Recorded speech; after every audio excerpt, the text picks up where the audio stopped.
سلام بیننده عزیز، سرخط خبرها را من مومین احمدی تقدیم میکنم. شخصیت مهاجری تاجیکی در تمرینگاه بلگراد روسیه کشته شد معلوم شد.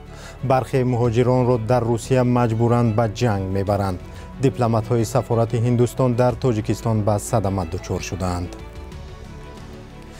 پیوندان احسان امینزاده شهروند 24 ساله تاجیکستان که در تمرینگاه بلگراد روسیه کشته شده است میگویند او در طرفخانه بر اساس پتنت کار میکرد و نیتی به جنگ رفتن نداشت. آنها ادعا دارند که او روز 10 اکتبر در نزد متروی لیوبلینای مسکو گم شده بود و خبر مرگش را 16 اکتبر مقامات روس رساندند. تاج‌الدین امینزاده پدر احسان که در حکومت ولایت ختلان کار میکند روز 17 اکتبر در تماس تلفنی خبر مرگ پسرش را تصدیق کرد، ولی گفت حالت روانی برایش امکان نمیدهد که درباره پسرش حرف زند. فیروز امینزاده برادر احسان امینزاده روز 17 اکتبر در صحبت با رادیو آزادی از مسکو گفت او 7 ماه پیش به روسیه آمده در یک طرفخانه کار میکرد. او گفت حالا پروکراتور مسکو او را درباره برادرش میپرسد. فیروز گفت نمیدونیم او چی خیل در بلگراد پیدا شد. به قول او برادرش روز یکشنبه گذشته 10 اکتبر بعد از کار گفته است به نزد دوستانش می رود و به همین تلفنش خاموش شده است. او گفت برادرش شخصی متعصب نبود. یک دوست احسان که نخواست نامش را ذکر کنیم در صحبت با رادیو آزادی گفت او هیچگاه قصد به جنگ رفتن نداشت و میخواست زودتر پول کار کند و به تاجیکستان رفته با دوست داشته‌اش ازدواج کند. حمله به تمرینگاه بلگراد روز 15 اکتبر امسال روی داد و مقامات روسیه آن را کار دزدی یک کشور عضو اتحادیه دولت‌های مستقل و حمله تروریستی خواندند که در آن 11 نفر کشته و 15 نفر زخمی شد. زادگان آسیای مرکزی حتی آنهایی را که شهروندی روسیه را ندارند به خدمت در ارتش و جنگ اوکراین جلب میکنند. حامیان حقوق مهاجران میگویند روزهای اخیر حالتهای اجباراً به جنگ بردن خارجیان و مهاجران مخصوصاً از بازداشتگاه و زندانهای روسیه بیشتر می شود.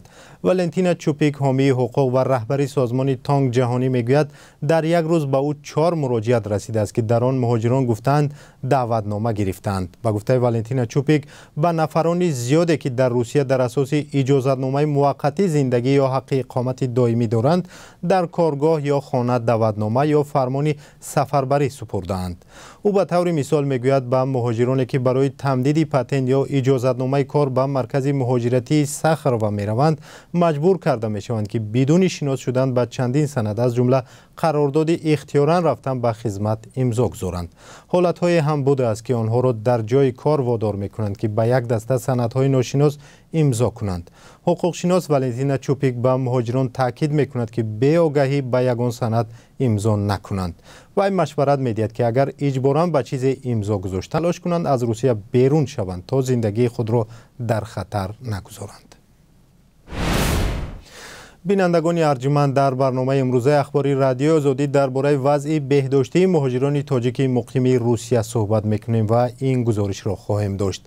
اکثر مهاجران با مهنت وزنین جسمانی مشغول بوده از درد بقوم‌ها و استخوان اذیت میکشیدند، اما به قول طبیبان در برابر مهنت سخت جسمانی وضع روانی مهاجران هم از سبب‌های جدی گرفتاری آنها به بیماری‌های مختلف بوده است.